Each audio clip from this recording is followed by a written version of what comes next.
ပြုံးပြုံးလေးနေပြီးကြပါကျွန်တော်တို့အင်္ဂါရုံလေးတွေကိုကြီးညာပေးပါမယ်ဒီဘက်ကိုလှည့်ကြည့်ပါအဲ့ဘက်မှာခုံစင်းနေပြုတ်ကြပါမယ်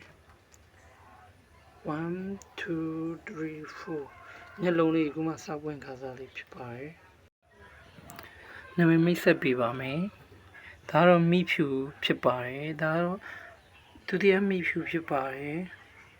ဒါတော့မိဝါပါဒီမှာကတော့ဒီဘက်လှည့်ပါ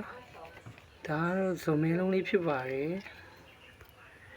ဇုံမဲလုံးလေးပါသူတို့မျက်လုံးစပွင့်ကစားလေးပဲဖြစ်ပါတယ်နှစ်ပတ်ကျော်ဒါတော့သူတို့ရဲ့အမေဖြစ်ပါတယ်အဖေကတော့တည်သွားပါပြီအမေတကောင်လေးကြံခဲ့ပါတယ်အမေပါအောက်ဆင်းချင်းနေပါပြီပြန်ချပေးပါမယ်ဇုံမဲလုံးလေးဖြစ်ပါတယ်ဒီမှာနေပါမိဝါဖြစ်ပါတယ်မိဝါနဲ့ဒီမှာနေပါ